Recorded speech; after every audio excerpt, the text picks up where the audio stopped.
So today we're going to look at 8 signs that can tell you have a debt stain. So what is a stain? It could be a mark, but when we are talking about a debt stain, what are we talking about? We're talking about a debt that you're not able to service. We're talking about a debt you have had for a long time, and it is straining your financial resources. If you're using debt at all times to deal with financial emergencies, financial disruptions, you have a debt stain. So let's look at the first one. Is around you not having sleep. So if you find you're often waking up at night because of money worries, how will I pay my rent? How will I pay fees for my children? How will I do this? That's what wakes you up at night. Or you have money thoughts that keep you awake at night. As you conceptualize how you're making more money, you always have more deals when you sleep. You're looking at starting a new income generating project. You're considering who else you're going to borrow from so that you actually pay that one that's very pressing. So if that's the reason why you're not able to sleep, now you have a debt stain. The other sign is poor health. Debts cause a lot of financial stress. Financial stress really is a big stress. So if you have financial stress that is resulting into a headache, high blood pressure, you're suffering weight loss, you're suffering constipation, sometimes ulcers, and in extreme cases, impotence, that is a sign of a debt stain. And that indebtedness is not healthy. Sign number 3 is suffering from panic attacks. If you ever owed the bank, then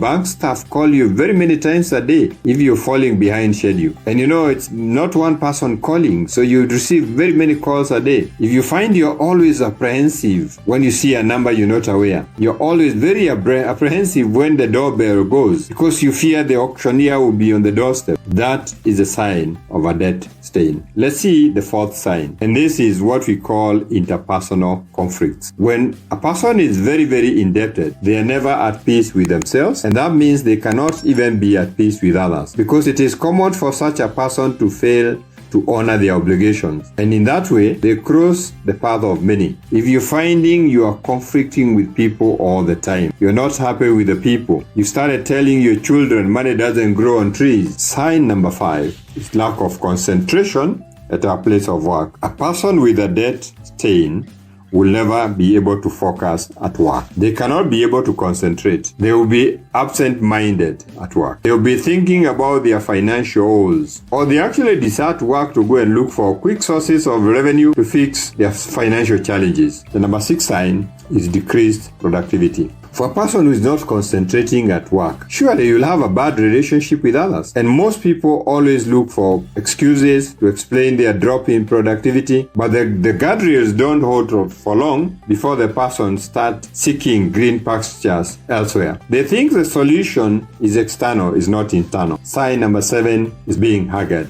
If you find your debt situation is stressing you such that you're not able to relax, you cannot have fun, you cannot join others, and you're always looking for ways to remove the stain with others and it is not working. So you found it easier maybe to turn to alcohol, and you're looking for a reprieve that is short-lived. A person like this will end up losing their self-esteem, they will lose their self-worth. Sign number 8 is generally low quality of life. If you look at all the signs we have talked about, if a person stays in that state for a prolonged period, if you stay with a debt stain for a long period, this is going to result in very low quality life. You might become a perpetual liar. You are a scatterbrain that gets very aggravated by creditors because they don't know your status. So when we see any of these signs, it is time to take action at a personal level. It is time to take action for the person you have noticed with any of these signs. One of the best ways of cleaning, making sure they never happen, is financial literacy. We are the Personal Finance Academy Kenya. We have a website if you want to get to know more about us, bfa.co.ke.